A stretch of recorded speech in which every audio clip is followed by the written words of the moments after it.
Oke, Assalamualaikum warahmatullahi wabarakatuh. Waalaikumsalam warahmatullahi wabarakatuh. Alhamdulillah, Pak Ibu sekalian, kita bisa bertemu bertatap dalam dunia dalam webinar presentasikan budaya positif yang sudah saya lakukan di SMP Negeri 2 Sengarai. Terima kasih Bapak Ibu yang sudah hadir memberikan kesempatan kepada saya untuk memaparkan presentasi tentang budaya positif.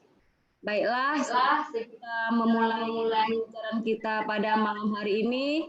Saya minta kepercayaan Pak Abidin untuk memimpin doa supaya pelajaran kita ini diberkati oleh Allah Subhanahu wa taala. Pada Pak Jenal, saya silakan.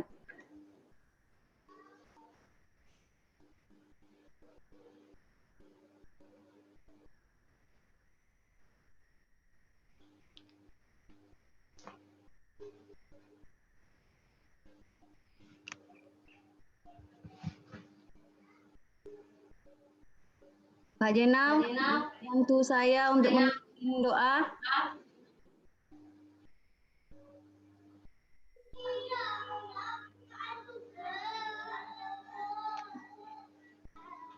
Pak Jenal?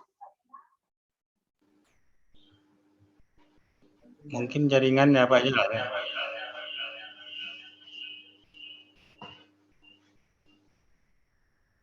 Baiklah, kepada Pak mungkin bisa memimpin.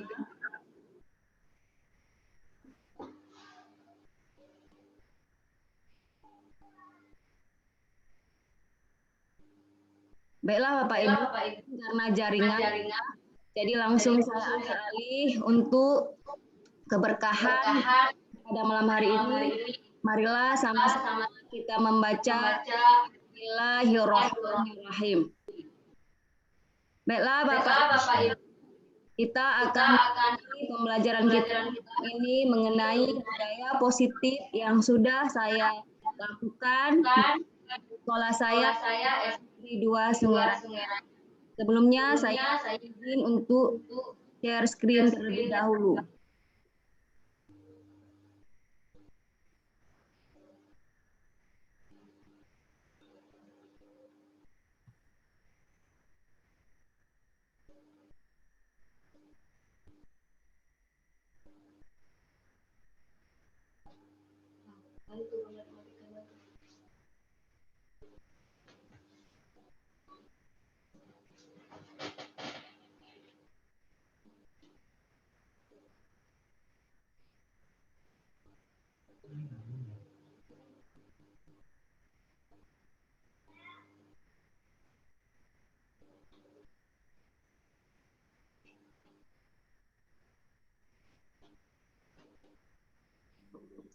Baik Bapak Ibu, share. Baiklah, saya akan di presentasi saya ini membuat budaya positif di SMP Negeri 2 Sengaraya di kesepakatan kelas.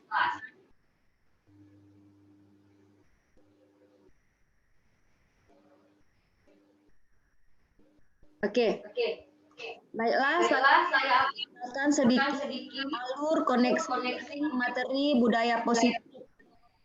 Seperti yang diketahui, seorang guru haruslah memiliki ingatan Madio Mangun dan Tuturi Hatayani, di mana konsep Ki Hajar Dewantara itu menghamba pada murid dengan tujuan agar guru selalu ikhlas dalam membimbing anak yang berbeda sehingga anak berkembang sesuai kodratnya, sesuai kondisi fisik, mental, minat, bakat, dan potensi diri. Selanjutnya, guru penggerak memiliki nilai dan guru penggerak. Nilai dan peran itu, seorang pendidik harus memiliki nilai mandiri, reflektif, kolaboratif, inovatif, dan berpihak pada dalam menjalankan perannya. Adapun visi penggerak dalam menjalankan sebagai guru harus merumuskan visi yang sesuai dengan profil Pancasila. Kemudian guru penggerak, kita bisa mewujudkan murid yang memiliki profil belajar Pancasila melalui guru dan sekolah yang berpihak pada murid tentunya. Nah, setelah itu juga ada mengenal inquiry apresiatif, yaitu merupakan pendekatan manajemen perubahan kolaboratif berbasis kekuatan positif menggunakan paradigma inquiry apresiatif dengan permodelan Bagja, yaitu buat rencana, ambil pelajaran, gali mimpi, jabarkan rencana, dan atur eksekusi.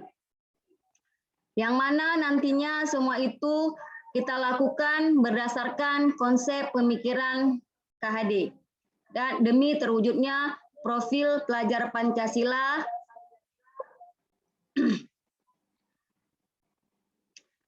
Baiklah, kemudian kita masuk ke pemahaman konsep. Yang pertama ada paradigma perubahan, kedua disiplin positif, 3 motivasi perilaku manusia, 4 kebutuhan dasar manusia, 5 posisi kontrol guru, 6 keyakinan kelas, kemudian ada segitiga restitusi. Oke, satu paradigma perubahan yaitu satu merubah paradigma stimulus respon menjadi pendekatan kontrol. Merubah paradigma menang kalah menjadi paradigma menang-menang. Bapak Ibu bisa lihat di merubah paradigma stimulus respon menjadi pendekatan kontrol, di sini ada stimulus respon, ada teori kontrol ya. Jadi contohnya stimulus respon tentang dunia. Maka realitas kebutuhan kita sama. Di teori kontrol, realitas kebutuhan kita berbeda. Di stimulus respon, semua orang melihat hal yang sama, sementara di teori kontrol, setiap orang memiliki gambaran berbeda. Di stimulus respon, kita mencoba mengubah orang agar berpandangan sama dengan kita. Di teori kontrol, kita berusaha memahami pandangan orang lain tentang dunia. Perilaku buruk dilihat sebagai suatu kesalahan. Di teori kontrol, semua perilaku memiliki tujuan. Di stimulus respon, orang lain bisa mengontrol saya. Di teori kontrol, hanya Anda yang bisa mengontrol diri Anda. Di stimulus respon, saya bisa mengontrol orang lain. Di teori kontrol, Anda tidak bisa mengontrol orang lain. Di stimulus respon, pemaksaan ada pada saat bujukan gagal. Di teori kontrol, kolaborasi dan konsensus menciptakan pilihan-pilihan baru. Di stimulus respon, model berpikir menang kalah. Di teori kontrol, model berpikir menang-menang. 2. Disiplin positif. Bapak Ibu sekalian, sebagaimana yang kita ketahui, tujuan pendidikan nasional sesuai yang tertuang dalam pasal 3 Undang-Undang Nomor 20 Tahun 2003 yaitu mengembangkan kemampuan dan membentuk watak serta peradaban bangsa yang bermartabat dalam rangka mencerdaskan kehidupan bangsa, bertujuan untuk berkembangnya potensi peserta didik agar menjadi manusia yang beriman dan bertakwa kepada Tuhan Yang Maha Esa, berakhlak mulia, sehat, berilmu, cakap, kreatif, mandiri, dan menjadi warga negara yang demokratis serta bertanggung jawab. Nah, tujuan pendidikan menurut Ki Hajar Dewantara menuntun segala kodrat yang ada pada anak-anak agar mereka dapat mencapai keselamatan dan kebahagiaan yang setinggi-tingginya, baik sebagai manusia maupun sebagai anggota masyarakat. Budaya positif di sekolah merupakan keyakinan-keyakinan dan kebiasaan-kebiasaan sekolah yang berpihak pada siswa agar siswa tumbuh dan berkembang menjadi pribadi yang bertanggung jawab, kritis, dan penuh hormat. Guru juga diharapkan memiliki nilai positif yang dibutuhkan untuk membentuk karakter pelajar Pancasila dengan memberi contoh ingarso sung tulodo. Karena itu sangat pentinglah bagi guru mengembangkan budaya-budaya positif di sekolah demi terbentuknya karakter yang baik yang bermanfaat untuk siswa agar bisa tumbuh menjadi pribadi yang berbudi pekerti luhur dan bertanggung jawab.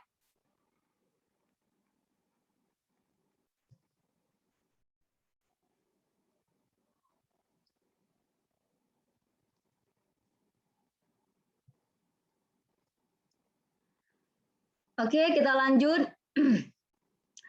Disiplin positif adalah sebuah pendekatan yang dirancang untuk mengembangkan murid menjadi pribadi yang bertanggung jawab, penuh hormat, dan kritis.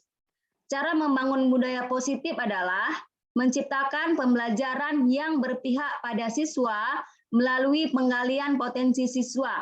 Guru harus bekerja sama dengan kepala sekolah serta orang tua dalam pengembangan disiplin positif dengan menciptakan ruang kelas yang nyaman, lingkungan yang positif, agar murid mampu berpikir, bertindak, dan menciptakan merdeka belajar, mandiri, dan bertanggung jawab yang berpusat pada peserta didik dalam penerapan disiplin positif.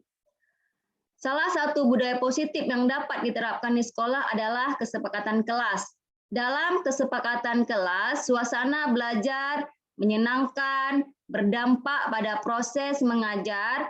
Siswa haruslah menyampaikan ide-ide, gagasan, agar secara bersama-sama disepakati, ditaati oleh seluruh warga kelas, sehingga diharapkan dengan adanya kesepakatan kelas maka bisa terwujudnya suasana kelas yang nyaman.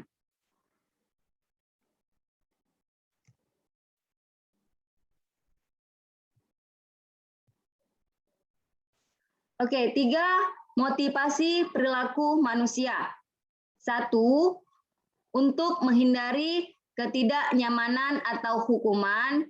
2, untuk mendapatkan imbalan penghargaan dari orang lain.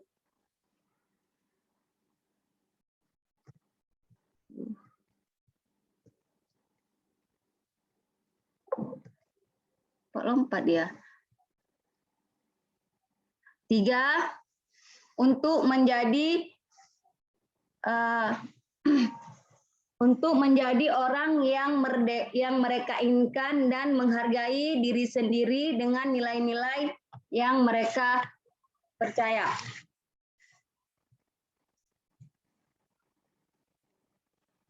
Satu, untuk menghindari ketidaknyamanan atau hukuman, ini adalah tingkat terendah dari motivasi perilaku manusia.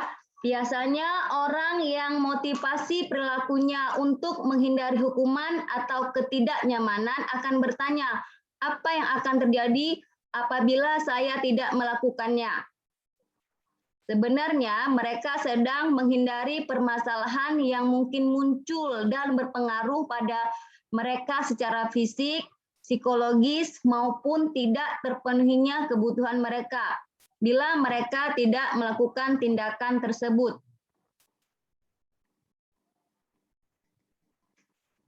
2, untuk mendapatkan imbalan atau penghargaan dari orang lain.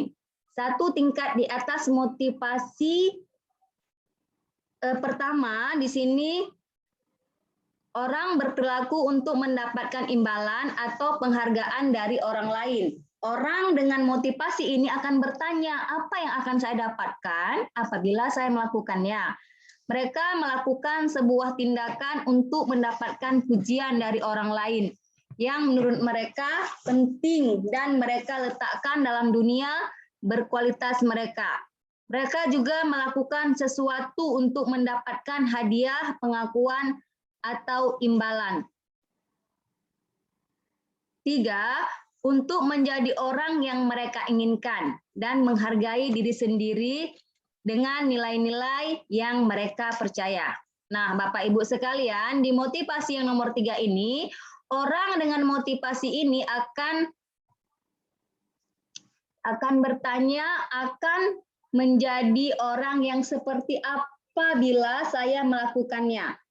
Mereka melakukan sesuatu karena nilai-nilai yang mereka yakini, karena nilai-nilai yang mereka yakini tersebut. Ini adalah motivasi yang akan membuat seseorang memiliki disiplin positif. Karena motivasi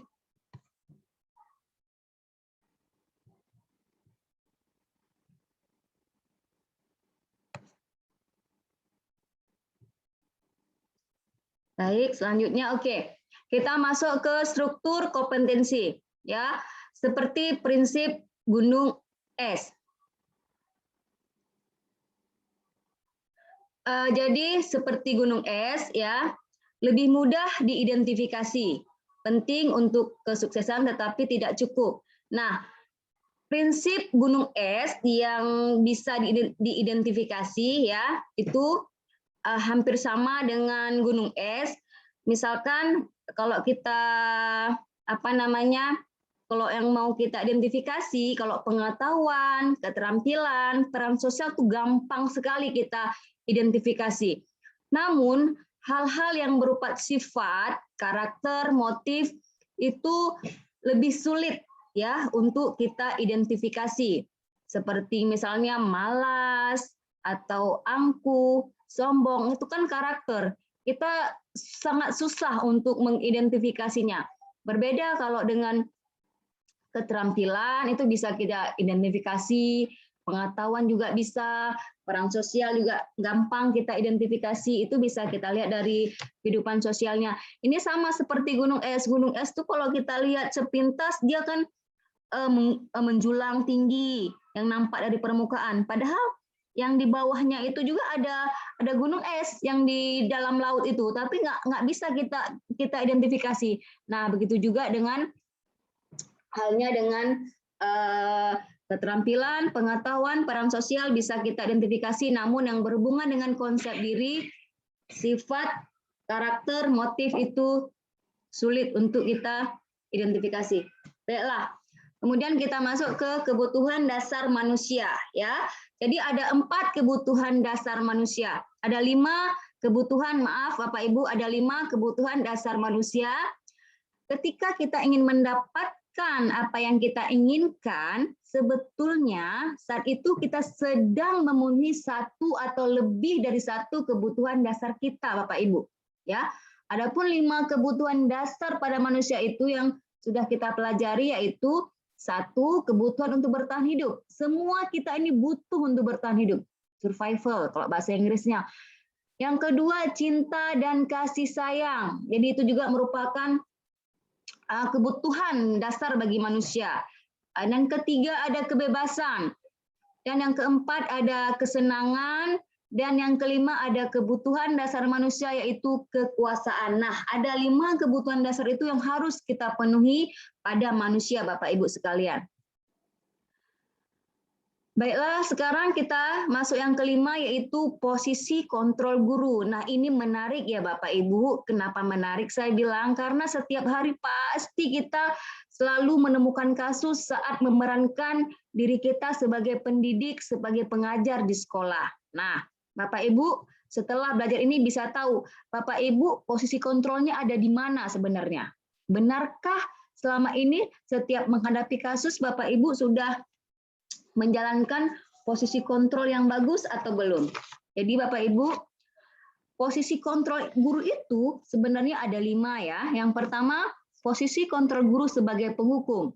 Nah, dikatakan posisi kontrol guru itu sebagai penghukum apabila seorang penghukum bisa menggunakan hukuman fisik maupun verbal.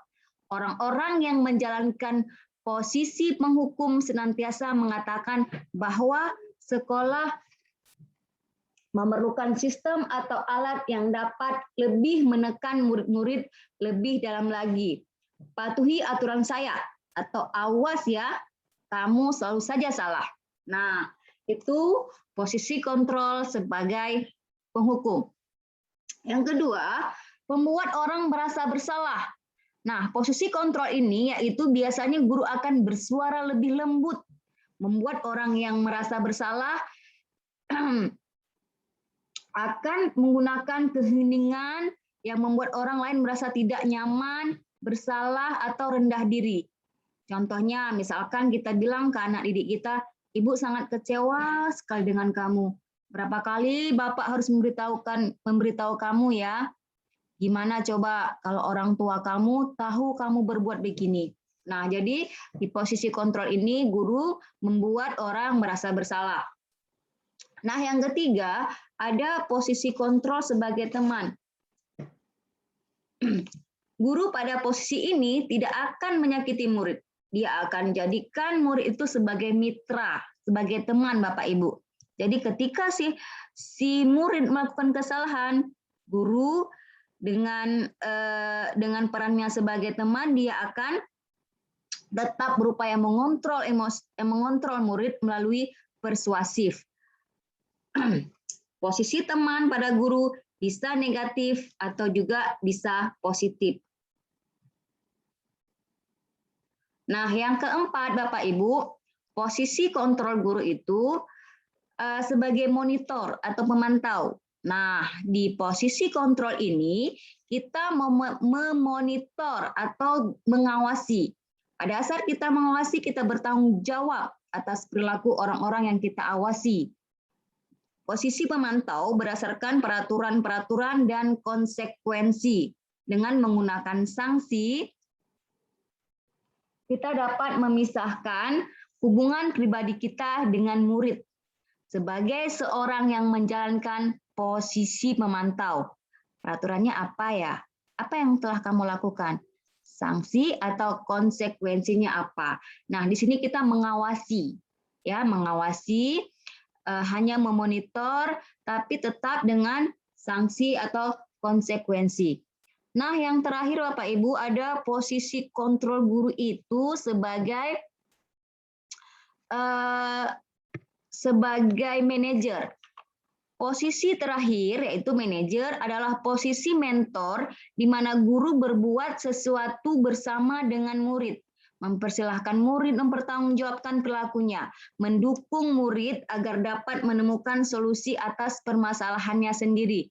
Seorang manajer telah memiliki keterampilan di posisi teman maupun pemantau, dan dengan demikian bisa jadi di waktu-waktu tertentu kembali pada kedua posisi tersebut bila diperlukan. Namun bila kita menginginkan murid-murid kita menjadi manusia yang merdeka, mandiri, dan bertanggung jawab, maka kita perlu mengacu kepada restitusi yang dapat menjadikan murid kita seorang manajer bagi dirinya sendiri.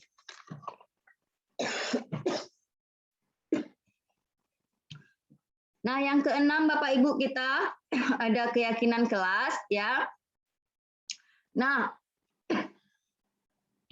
keyakinan kelas adalah penyatuan pemikiran untuk mendapatkan nilai-nilai kebijakan serta visi sekolah yang diturunkan di kelas-kelas dan disepakati bersama-sama secara universal lepas dari latar belakang suku, negara, bahasa maupun agama.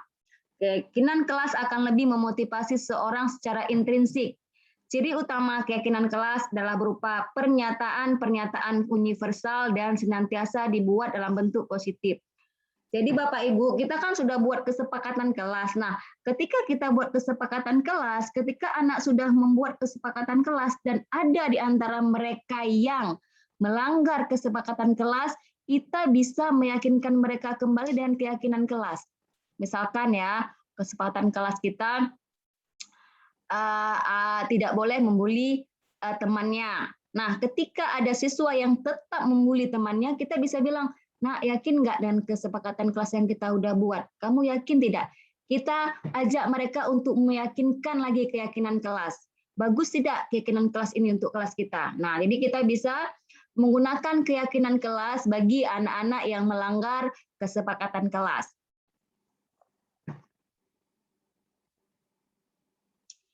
Nah, yang ketujuh kita masuk ke segitiga restitusi. Ini yang sangat menarik bagi saya Bapak Ibu ya.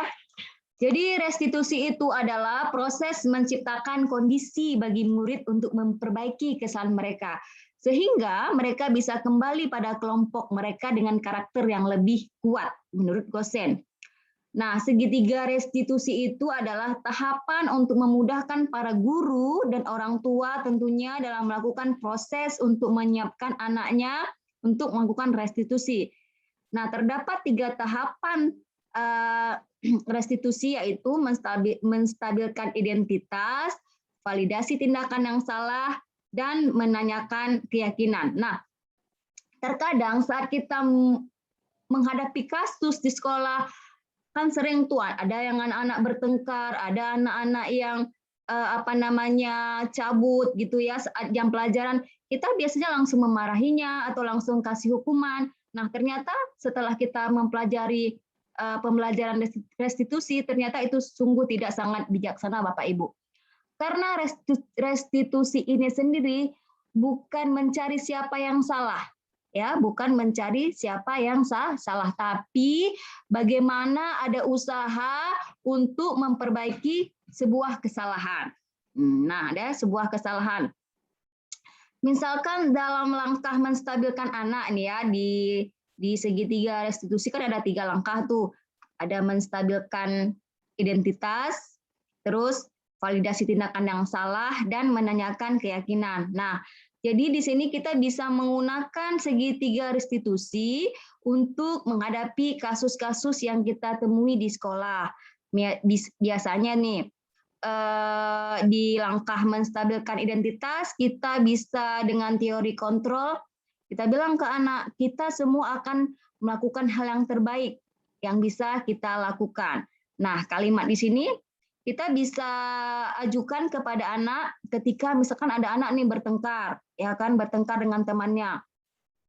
Jadi kita bisa menggunakan menstabilkan anak dengan pertanyaan, "Nak, tahu tidak mengapa guru panggil kamu?" Atau boleh juga dengan pertanyaan, "Menurut kamu yang kamu buat itu benar apa salah, Nak?" Nah, jadi kita bisa memulai kalimat yang menstabilkan identitas anak. Terus divalidasi tindakan yang salah ya. Nah, kita juga bisa panggil anak dengan menggunakan kalimat, misalkan anaknya namanya misalkan Budi. Budi pasti punya alasan kenapa Budi melakukan hal itu.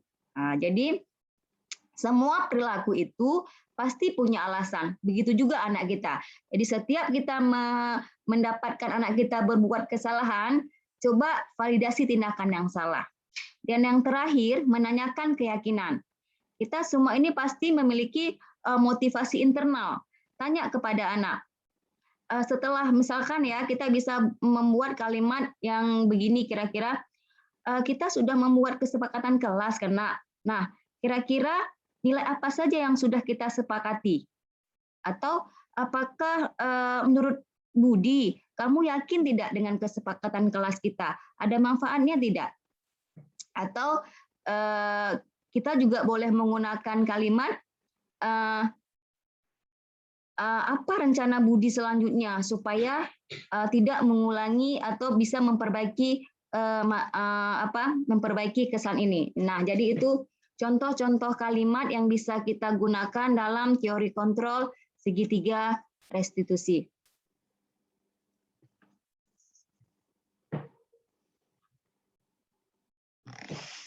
Berapa Ibu ya?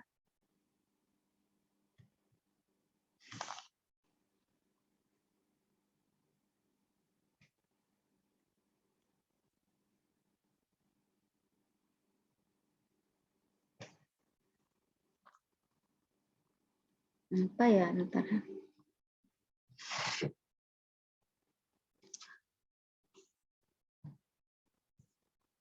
Baik Bapak Ibu sekalian, kemudian kita masuk ke budaya positif ya. Budaya positif yaitu kebiasaan baik yang harus dilakukan secara terus-menerus agar menjadi karakter yang religius misalkan, disiplin, mandiri, menghormati orang lain.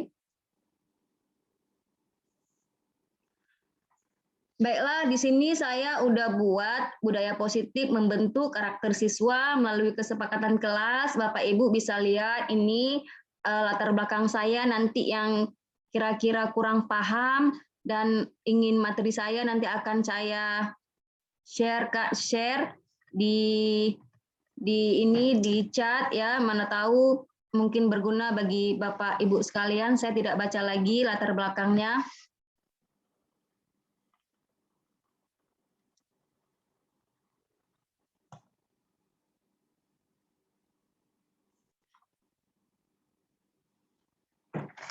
Dan ada tujuannya yaitu tujuan yang ingin dicapai melalui kesepakatan kelas ini yaitu menumbuhkan budaya positif di kelas antara lain, satu, menumbuhkan sikap disiplin dan tanggung jawab pada murid, dua, menumbuhkan sikap peduli terhadap lingkungan sekitar, tiga, menumbuhkan sikap saling menghormati terhadap sesama.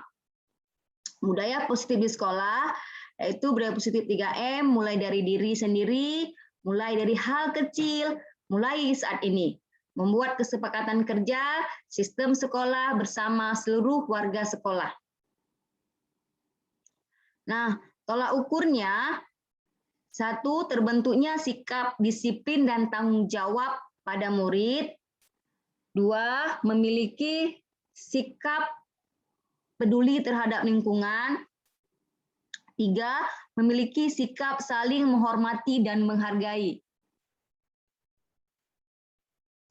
Nah, aksi nyata yang sudah saya buat, kegiatan aksi nyata yang berupa penerapan budaya positif melibatkan semua pihak dan warga sekolah. Di sini kami sudah mendiskusikan dengan kepala sekolah tentunya, dan wakil kepala sekolah, dan rekan sejawat mengenai budaya positif yang terdapat dalam kesepakatan kelas. Dan sejauh ini kepala sekolah sangat mengapresiasi apa saja yang sudah kami lakukan di sekolah kami SMP Negeri 2 Sungai Raya.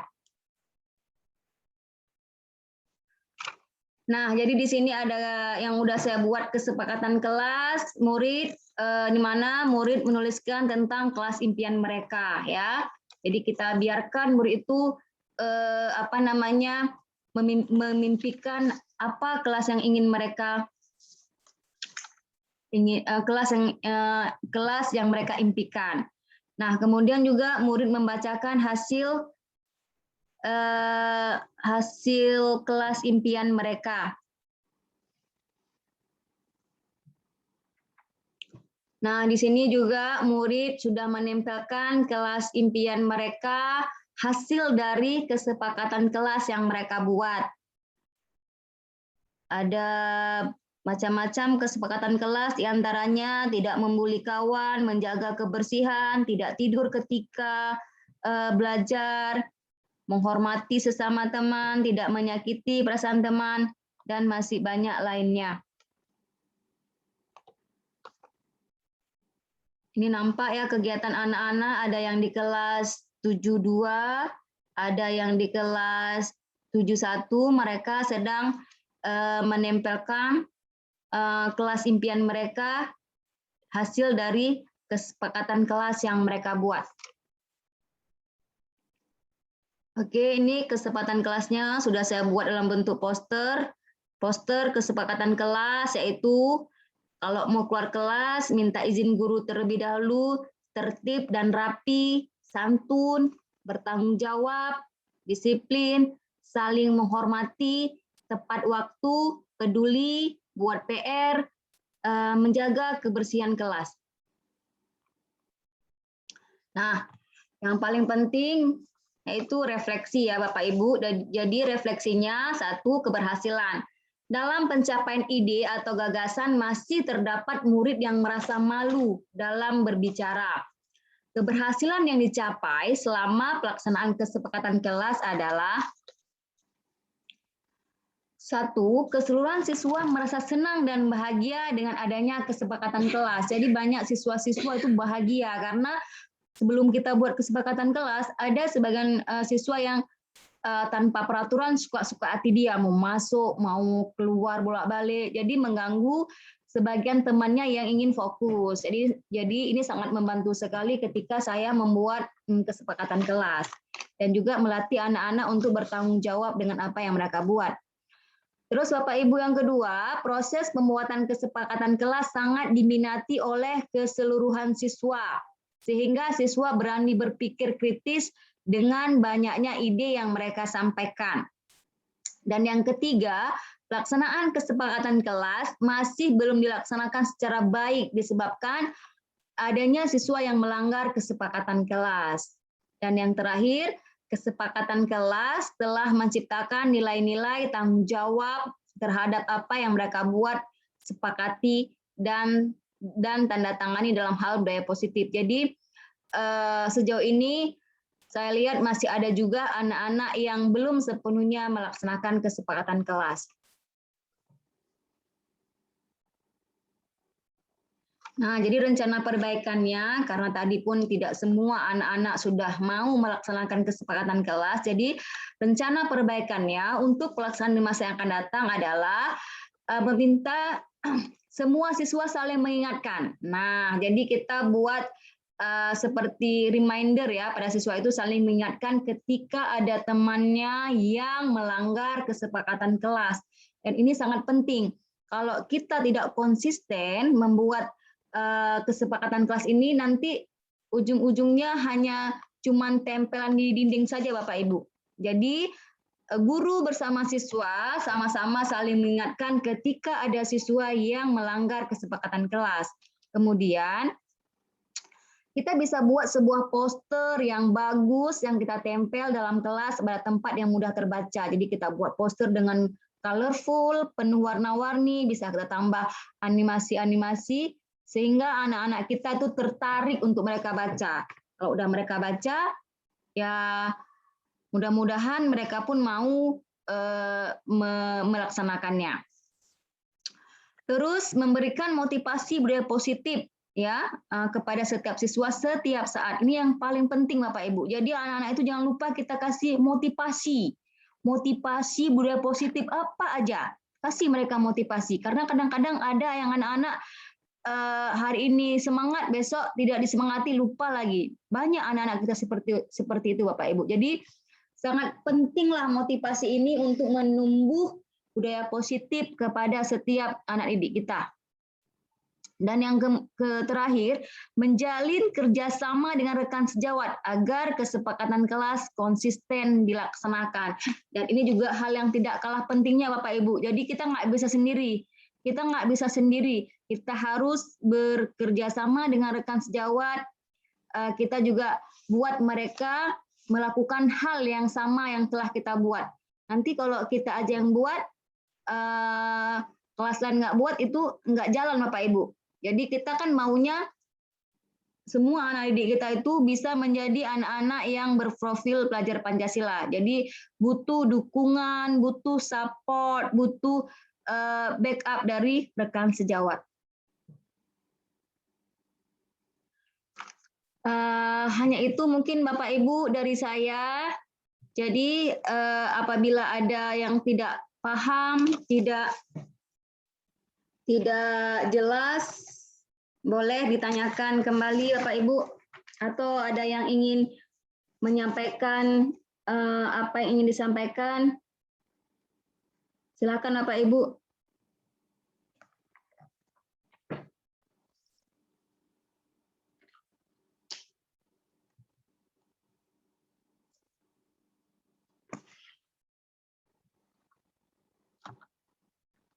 Ya Bapak Ibu silakan yang ingin menanggapi atau ada yang tidak paham apa yang sudah saya paparkan. Memang masih banyak kekurangan, tapi saya akan terus berusaha untuk menjadi CGP yang lebih baik dari hari ke hari, dari bulan ke bulan, supaya apa yang kita cita-citakan, apa yang kita impikan, mewujudkan anak-anak yang yang berprofil pelajar dan pihak pada murid melaksanakan sesuai dengan Bapak. Ya. Ada Pak Ibu sebelum kita Zoom kita pada malam.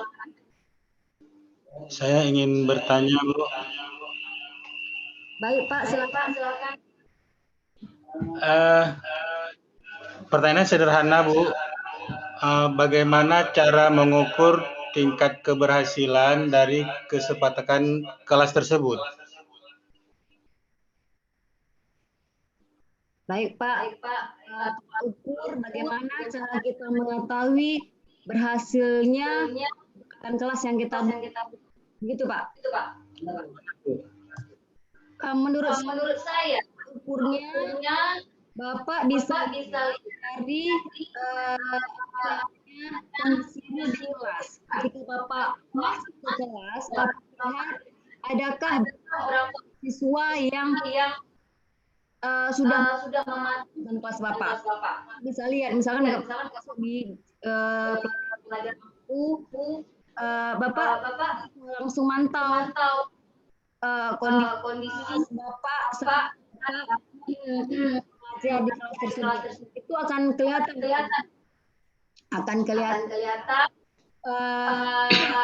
siswa-siswanya sudah kesepakatan kelas apa belum. Jadi kalau ada yang belum, Bapak bisa mengingatkan lagi, Bapak ingatkan kepada teman-temannya untuk saling boleh dikasih disiplin positif. Tetap harus ada konsep. Misalkan bagi anak kesepakatan kelas, disiplin positifnya apa? Dia disiplin positifnya. Kalau saya Pak ya, kebetulan saya mengambil pelajaran bahasa Inggris. Itu disiplin positifnya, misalnya anak itu menyanyikan anggota tubuh dengan bahasa Inggris. Head, shoulder, knees and to head, shoulders and eyes and ear and nose and toes. Itu kalau saya di bahasa Inggris ya. Saya disiplin positifnya dengan bahasa Inggris. Harapan anak ini bisa lah speaking bahasa Inggris meskipun hanya kecil dari tubuh, nanti dari warna, hari, sangat Pak. Terima kasih Pak. Terima kasih, Bu. Baiklah teman-teman, tidak ada yang menanggapi harap yang sudah saya bagi pada malam hari ini. Beribadah, ikhlas karena ingin merubah didik kita semuanya menjadi anak-anak yang berkarakter, yang berbudi, berkebudayaan, bisa jadi generasi penerus bangsa kita.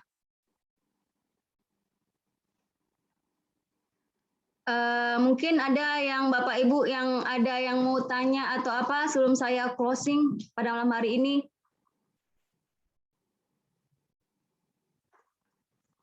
Baiklah, sebelum kita closing, kalau Bapak Ibu tidak ada yang bertanya, saya ingin mengucapkan terima kasih kepada rekan-rekan kawan yang sudah hadir di Zoom malam ini.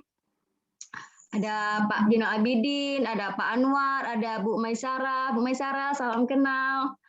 Ada Bu Nanawati SPD, kakak senior, ada Nurul Fajri SPD, dan ada juga Ruhama Ubena. Terima kasih kepada kalian. Semoga kita semua calon guru penggerak diberi selalu kesehatan, kita bisa berbagi ilmu untuk memajukan anak-anak didik kita. Bapak Ibu boleh satu orang lagi ada yang mau bertanya sebelum kita close? Boleh saya bertanya sedikit Bu, bukan bertanya, pun ingin mengeluarkan sedikit aja. Berarti kita intinya pada anak-anak itu memberi motivasi mereka Bu ya, supaya mereka semangat belajar atau supaya mereka tidak terkucil pada teman-temannya. Jadi intinya kita anak-anak itu mendidik supaya anak-anak itu mampu bergaul pada temannya dengan kekuatan karakter dia masing-masing. Ya begitu Bu. Iya Pak, jadi Pak kan seperti pengalaman saya, anak-anak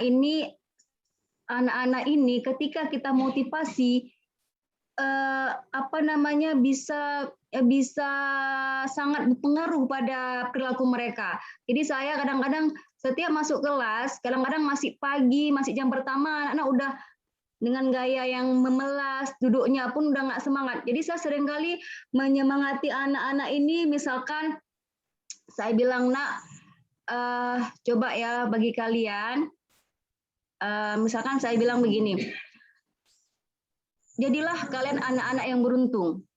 Anak-anak yang beruntung, anak-anak yang hari ini lebih bagus dari kemarin. Nah, saya bilang, anak-anak yang hari ini lebih bagus dari kemarin, itu anak-anak yang beruntung. Tapi kalau anak-anak yang hari ini lebih jelek dari kemarin, itu anak-anak yang merugi, saya bilang. Dari situ aja mereka udah saya bilang, nah kalau kalian beruntung, banyak hal yang bisa kalian dapatkan. Mulai saya alihkan ke orang tua, coba tadi waktu kalian ke sekolah, orang tua kasih uang jajan, mengharapkan kan apa? Jadi memang anak-anak ini harus disokong dengan motivasi. Apalagi kalau diri kita ini bisa menjadi inspirasi, motivasi bagi mereka. Kita tunjukkan, nggak apa-apa. Kadang-kadang depan anak-anak kita perlu tunjukkan, begini Pak, tunjukkan aja. Ibu dulu juga seperti kalian, orang susah. Orang tua ibu juga dulu petani, tukang ojek. Tapi karena kerja keras, karena ingin usaha keras, akhirnya ibu bisa membeli apa aja bisa. Maksudnya kayak gitulah ya, kasih motivasi supaya mereka itu yang tadinya bermalas-malasan, dengan motivasi itu bisa merubah gaya hidup mereka. Dan saya untuk memotivasi mereka biasanya Pak di awal pembelajaran dan di akhir pembelajaran. Sebelum saya closing kelas, saya tetap kasih kata-kata pumeo, istilahnya kata-kata yang bisa membangkitkan motivasi mereka. Itu di akhir kelas. Misalkan kan, saya mau nutup pelajaran. Nah, ingat, sebaik-baik manusia yang bermanfaat untuk orang lain, meskipun kecil. Nah, coba ulang dari sekolah ini, buat apa aja hal yang bermanfaat meskipun kecil. Jadi kelihatannya sepele, tapi itu bisa mencambuk mereka untuk menjadi yang lebih baik. Memang nggak serta-merta baik. Perubahan itu akan kecil sekali, tapi kalau sering nanti insya Allah akan bagus hasilnya, Pak. Begitu Pak, Pak Jenal mungkin, atau Bapak, Ya begitu. Atau Bapak boleh tahu saya gimana Bapak memberikan motivasi kepada anak-anak yang udah Bapak lakukan? Mungkin Bapak bisa berbagi di sini cara Bapak memberikan motivasi kepada anak Bapak. Mungkin saya sederhana sekali ya, mungkin agak gimana saya buat motivasinya. Anak-anak biasanya kan semangat belajar kurang menurun. Saya biasanya memberi mereka itu seperti permainan di dalam kelas untuk menumbuhkan semangat mereka belajar lagi. Artinya seperti apa? Bercerita sedikit. Nah, kita kan sebelumnya kita sudah mengelompokkan mereka, bagaimana kondisi mereka saat ini. Kadang-kadang anak-anak di sekolah kan ada yang kondisinya mungkin malam bergadang, ataupun ada broken di keluarga, ataupun mereka ada yang nggak dikasih jajan sehingga mereka di kelas pun agak murung, kan? Jadi di situ kita ambil mereka sebuah permainan untuk membangkitkan semangat mereka belajar yang menuju kepada pokok materi kita. Itu biasanya, Bu. Bagus sekali Pak, sangat menginspirasi saya. Memang sebagai seorang guru kita harus selalu bisa mengarahkan anak-anak didik kita menjadi lebih baik dari hari ke hari, apalagi dalam hal merubah karakternya. Baiklah Bapak Ibu, saya rasa untuk malam hari ini selesai acara webinar kita, tapi sebelum kita berpisah, saya mau semua partisipan untuk mengaktifkan kameranya dulu. Bapak Ibu, kepada semua peserta, tolong aktifkan kamera.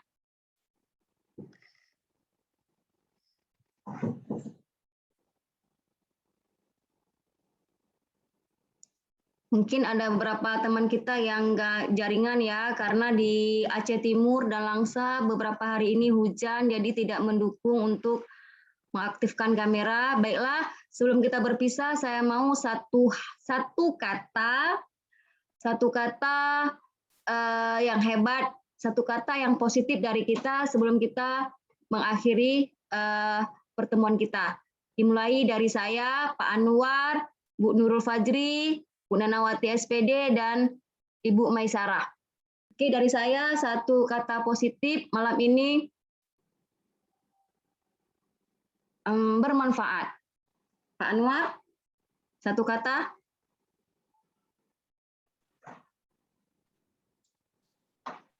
Pak Jenal, satu kata. Terinspirasi. Pak Anwar SPD, satu kata. Bu Nurul Fajri, satu kata. Bu Nurul? Menarik. Menarik. Bu Nanawati, satu kata. Semangat. Semangat. Bu Maisarah, satu kata. Best lah pokoknya. Terima kasih kawan-kawan hebat, kalian semua hebat. Terima kasih udah mau duduk di sini, kita saling berbagi. Semoga ilmu kita berkah dan kita diberi kesehatan bisa melaksanakan CGP ini sampai kita nanti wisuda. Terima kasih tak terhingga kepada Pak Jenal Abidin, Pak Anwar, Bu Nurul, Bu Nanawati, dan spesial Bu Maisarah. Sama-sama. Saya kira hanya ini dari saya, lebih dan kurang saya mengucapkan maaf. Wabillahi taufik wa hidayah. Assalamualaikum warahmatullahi wabarakatuh. Waalaikumsalam warahmatullahi wabarakatuh. Izin Bapak Ibu ya, saya live ya.